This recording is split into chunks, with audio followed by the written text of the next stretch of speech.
I wanted to do something different today. Um, I've been sewing for I don't know how long, but a lot of my professional career has been in sportswear and different kind of athletic wear just by circumstance. But I really enjoy making ultra femme pretty things because who doesn't?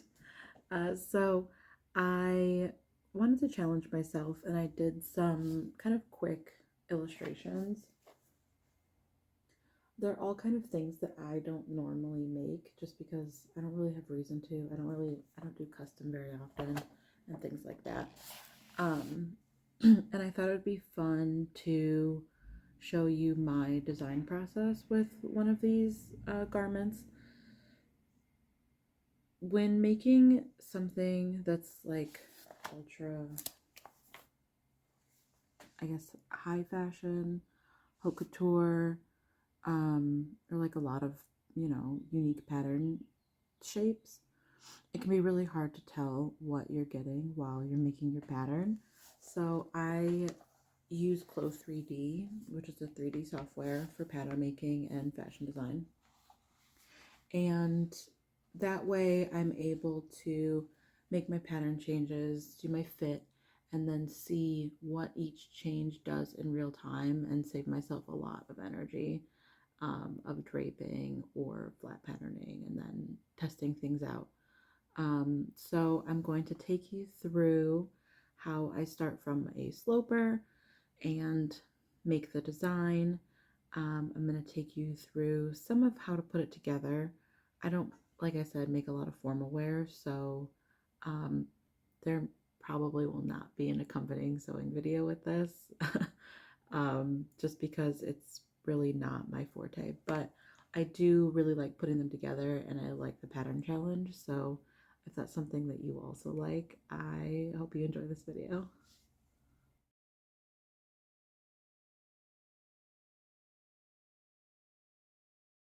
So as I get started, I have my sketch over here on the side, um, not just so that you can see it, but also so that I can reference it quick. I am creating a apex of my darts. That way I can pull my waist dart up pretty close to it and then bring my bust dart all the way to the apex. That way when I rotate it out, it's along the same vertical as my waist dart. So now I am rotating out my dart, creating a new dart, and then just pushing that panel down just like I would do it on paper. Bringing it all the way to that bust apex, and then creating a line in between the 2 points and cutting it so that I have basically a very modular looking princess seam. This is very similar to how I would do it on paper, right? And now I am going to cut open the middle and adjust my neckline. I'm going to bring it out. I don't want to bring it too far out because all of this shoulder is going to make it droop most likely. So I'm just going to bring it out an inch and down to meet that bust line. That way it's not quite a plunging neckline. I didn't really think about how the neckline was going to do when I drew it because I have a hand in front of it clearly. Now converting my segment points to curve points. That way I can shape this and make it shaped like a princess panel should be. Give it a nice underbust shape. Make sure that my seam lines match in length. We don't want too drastic of a difference. And now I'm going to start looking at it on the avatar to see how it fits before I get too far into this. So basically just sewing the pieces together in Clo, putting them together, thinking about what seam lines go where. This helps me in my process as well because I have to think about how things go together. Because if when I'm sewing for myself, I just kind of wing it and put things together. But when I'm making instructions for my brand, I need to actually have forethought of how things go together. So now I'm using avatar arrangement points. Basically, they're just spots on the body that I can snap the pattern to so that when it simulates sewing together, it is in the right place. But I forgot my shoulders, so thank you, Clo, for dramatically pointing out my mistakes and trolling me. I didn't fully close my shoulder, so I've got to redo it. And also my back darts are not closed, so we got to do those. There we go. You can see the fit is kind of big here. I've got some gaping in my armhole. My waist is pretty big, which works for a block, right? We'd have to do some adjusting of the bust, but for this we want it to be pretty fitted. So before I do all that, I'm going to make my princess seam in the back by just doing the same thing, connecting my shoulder dart to my waist dart and cutting it, and then adjusting the shape. I want it to look like a normal looking panel. One of the things about working in 3D or even draping is the in-between process can be really inspiring. So I have a hole in the back where I don't have the seam fully sewn, and it created this little opening, and I'm like, oh, that's actually pretty cute. And you can figure those things out in draping as well, but with flat patterning, like, you kind of get what you get. So I enjoy being able to see things come together in 3D. That way I can keep that in mind for later, maybe a different style line. So I'm making sure the back is nice and fitted. And then it is going to have a low back. So I am drawing a line across the back, but I don't like the way it's curving. So I'm going to drop my armhole some and then adjust that line. And then cut the top and bottom panel off and just delete the top parts of the panels. So you can see now I have kind of an open back. I'm using pins to pin my shoulders up so that they don't just fall off once I simulate this. And checking my fit again. And adjusting some things. This process probably took me like 2 or so hours to do this design process. I did spend quite a bit of time fitting this bust, but if I were to make this into a style or a pattern, I'd probably spend another couple of hours fitting it, and also a significant amount of time grading if I were to make it into like a sewing pattern for my brand or give it to a factory. It would probably take me quite a while to grade it and put it together.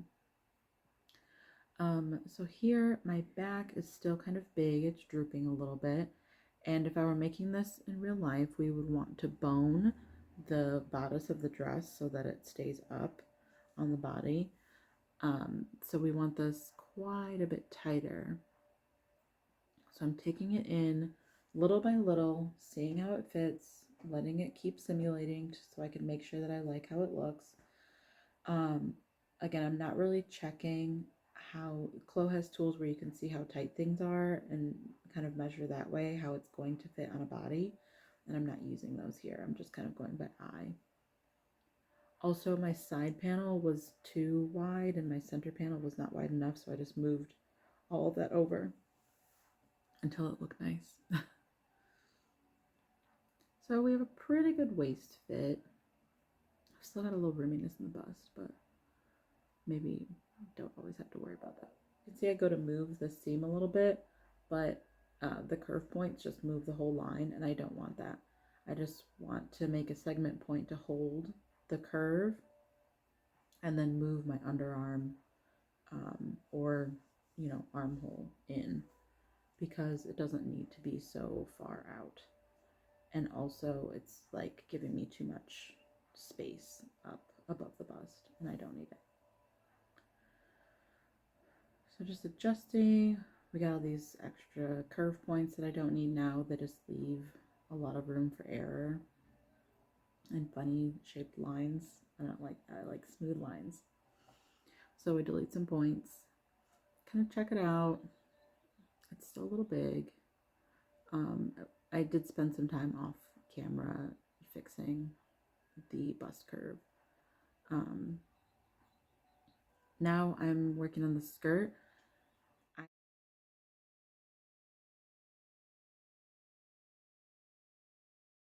I grip my center seam and then cut it open into 2 panels.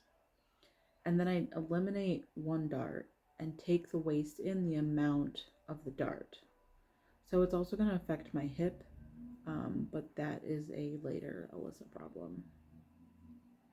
So now I'm adjusting my darts a little bit. They were a little short, which would make a very pegged shaped skirt. And I want it to be kind of a long, lithe skirt. So I'm snapping my skirt to the arrangement point so I can see how it fits and struggling. I can also just move the pieces around with the little thing. It's called a gizmo. Also, we get a very comical butt cheek simulation there. And it's an interesting interpretation. My darts weren't closed, so I kind of have this goofy flap going on. And then I need to do the same thing with the darts in the back. Eliminate one dart. Eliminate a dart, please. Oh, I lengthened a dart. Now I'm going to eliminate a dart and bring in my waist the amount that I eliminated.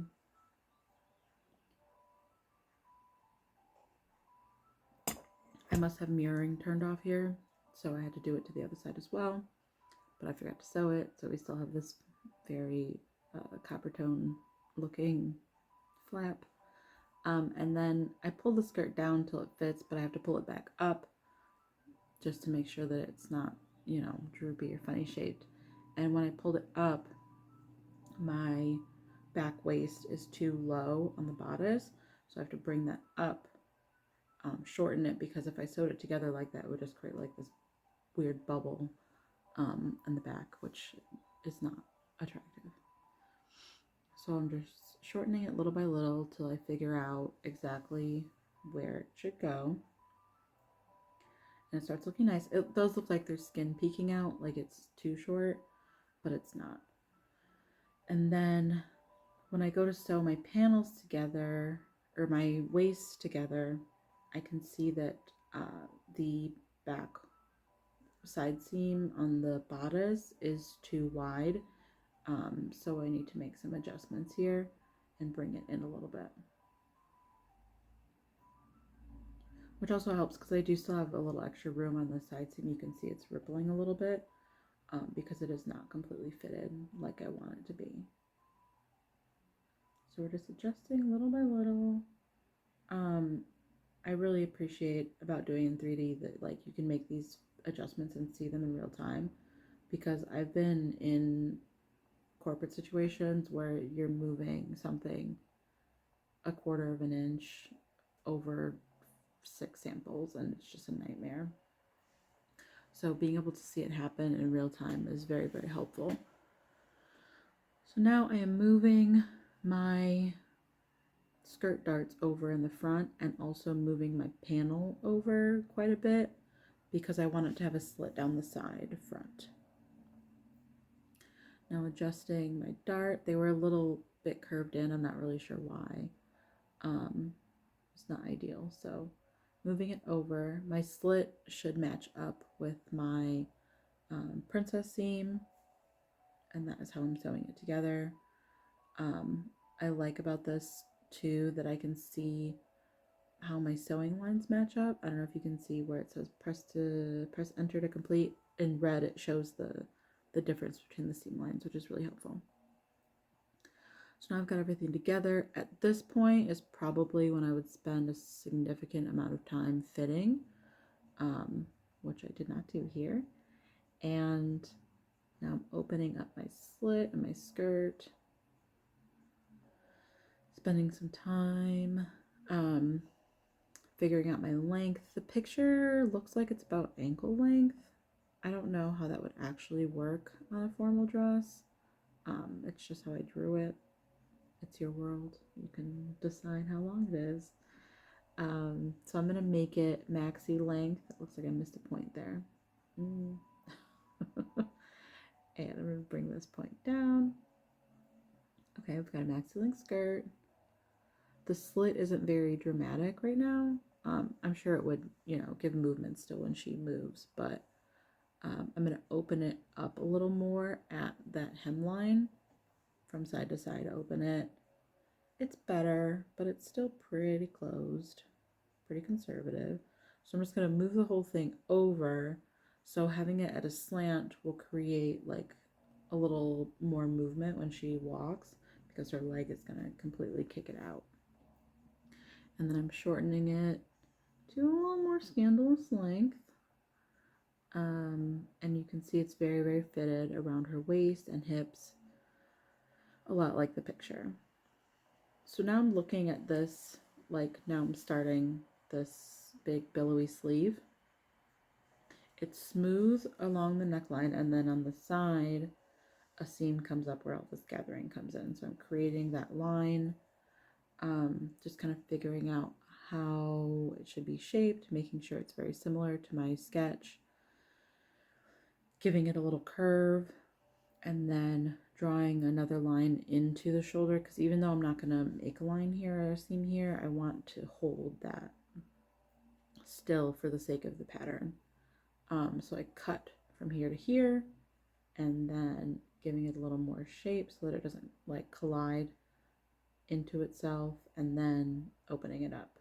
So I want it to have width to like curl under, and I also want it to have length so that it'll go all the way to the back, and also because that length will come up, you know what I mean? So we want length, and it'll get gathered underneath the shoulder as well, to create a nice big full sleeve. As you can see, that caused everything to droop and fall all over the place, so I'm just spending some time adjusting things, using my pins to hold it on her chest. One side is frozen, that's why it's blue, and then adjusting. You can see that since it's not sewn right here, it's just like drooping in my armhole. So it does take a little time to figure out. With this, doing it in 3D like this saves a lot of time from flat patterning, because you can make the pattern, but you really don't know what you're going to get until you put it on a body. And it also does save time with draping, because although with draping you'll get the exact look right away, right? But you do have to spend time sewing it together and figuring out, how to attach the pieces. And then the pattern is a mess, so it's really hard to recreate it. So it definitely does save some time and energy from both of those things. Not to mention, I was like sitting watching American Baking Show while I did this, rather than having to like stand and keep bending to my sewing machine like if I was draping it. So it does save a lot of time being able to see everything come together, each change, how significant, a 1/4 inch can be on body. So you can see my gathering is looking pretty good. It's enough to be dramatic. Sewing it in real life, in taffeta like I planned to, would, give it much more shape. And then I'm kind of deciding how long it needs to be in back, how wide it needs to be. We're giving it more drama by pulling it out. That makes the gather more significant. There we go. So we get like a little more of a fan. And I have this big panel in the back, so I'm pinning it back because that's where I want it to stay. And just kind of playing with the shape of it. It needs to come longer in the like center, because again, it's not just sewing into the back, it's going up and back. So we're looking pretty good. I kind of just keep adjusting, and now I'm figuring out how I'm going to sew this into my back seam. So the back whole back panel, I'm sewing into part of my backside panel so that it's kind of not off the shoulder, but on the outside of the shoulder. So you can see it just kind of, it falls flat. But I want to play with the shape, make sure it pulls back nicely. Delete these pins and put the pins on the shoulder instead. That way I can see how high it'll let me pull it up. And then making a mess with my pins. Releasing some pins so we can see how it's going to fit once it's done. I would really like this to be more firm. If I were going to play with this longer, I'd probably make some sort of interfacing piece there to keep that straight. Here I strengthened, which basically gives them the pieces a scuba texture to give them more body. And I also decided to give it a lining. I would line the whole thing in real life, but in this case, I'm just giving it this bodice front panel lining so that I can attach the big panel to the small panel and give it like something to hold on to make it force it into a shape. So you can see I'm kind of copying the side and front of that piece and then making the panels invisible so that I can layer this panel underneath. You can see where it's like sewn to all the other lining pieces, so I just delete those or hide them. And then sewing it to my front panel shoulder thing. So it's going to gather vertically a little bit, just a little, and then horizontally it's going to pull it underneath. So you can see where I'm gonna hide this pile of clothes at the bottom. And when I simulate it, it's like jittering and pulling, right? That's because it is attached to an invisible shell piece that it wants to hold on to. So you can see it's pulling up. I'm just going to make sure that this fits before I fully attach it. And again, I don't actually know what length this needs to be because I'm not using those tools here. I'm just going visually, and it looks like there's a lot of space between her, if I go this way, her shoulder and the shoulder of the dress. And I don't want that space.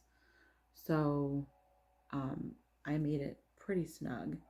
And then I'm making my outer pieces visible again. And you can see how it gave it that kind of donut. It made it into like a loop. If I were to do this in a solid fabric, I would probably stuff this, like get it how I want, and then stuff it with tulle or organza to give it more shape. But right now I'm just kind of playing with it. I don't love how firm it is here. I also feel like it needs more bigness. But this will work for the sake of demonstration, right? I also switched the fabric to a red taffeta off screen. That way I can see really how the fabric will lay with the shine of it. It's not perfect. I would have to put it in rendering mode to see it more accurately, but it does kind of help to see, like, taffeta has no stretch, so I can see how things pull, and you can see it's kind of pulling at her arm. So I just want to, I probably tugged on this for half an hour more than what I'm showing you here. It was a while. So I'm going to keep these. I'm going to like get rid of the rest of these pieces. And I'm making the lining pieces taffeta as well. But I don't really like it. So I'm trying to make the outer pieces into organza to see if that like layover looks nice. And it does. I think it does add drama. But again, I would probably want to either layer the organza with multiple layers so it gets some hold. It needs more bigness. Or if I was doing taffeta, I would stuff it and kind of stitch it by hand. You can kind of push in and stitch through the layers. That way you're like creating forced folds and gathers. So Um, you can see I kind of have a hole at the center front, so I'm gonna fix that in a second because it's not cute. Um, it's very distracting from making my panniers here. So to make the panniers, I just made a square and cut it, or well, marked it in half so I could fold it underneath. Um, and looking at where I want to attach it to, kind of making decisions as I go. I'm making it pretty long so it gathers very dramatically into the side of the waist. I'm not splitting it all the way around to the back, just bringing it into the side, like the hip area. And I sew the top of it to the bottom of it to make it fold, as you can see here, and then sew from the slit around the back to the dart. And then I realize it's way too big. I don't like it, so I make it smaller. Now maybe it's too small, but we'll find out. When I gather, it looks really silly. But, you know, it's not completely dissimilar from the picture. I need more drama, more gathers, so I make it a little wider. I just keep kind of playing with this shape. You can see how Chlo's messing with me and making it flip inside out, so I have to keep tugging on it until it flips the right way. Okay. So again, in real life, this would not stick straight out like that, right? But on screen, the weight of the fabric and the collision between the two just makes it, you know, stick straight out from the side of the body. I tried to see if it would look better in organza, but I didn't like it. Also, these corners are very, very sharp. So the fold idea was good. I try folding it a little further under so that I'm getting more of a roll underneath, which works. It does work, but this corner is just really aggressive. I don't like it. I keep checking the picture. I decided to cut it in two instead of folding it and make my corner round. So now I'm getting kind of a rounded shape, which I like better, but one is still bigger than the other one. So it's still kind of like rolling it underneath and holding it. And now just kind of tugging on it. It got a little twisted in the process of adding the panties to the sides. So I'm untwisting it, seeing how I like it. And here's the finished result. Like I said, it's not perfect as far as fit. I would probably spend a significant time fixing the fit, a significant amount of time grading it, and adding some more shoulder. Whoa, looking at it here, it's just kind of flat shoulder, and I don't love it. But that's okay. It does look similar to the drawing, and I'm sure that with some time and effort, I could make it look more similar. I hope that you enjoyed this. It's not exactly a Clo tutorial because I'm not a Clo expert, but it is like a workflow of how pattern making happens. A lot of the changes that I made would be very similar to the changes that you would make on paper patterns, which is a significant time saving as far as testing and prototyping. So I hope that you enjoyed this. If you did, or if you have tried something like this, let me know in the comments. I'd love to chat because I am a pattern nerd. Don't forget to like and subscribe. I hope you have a great day.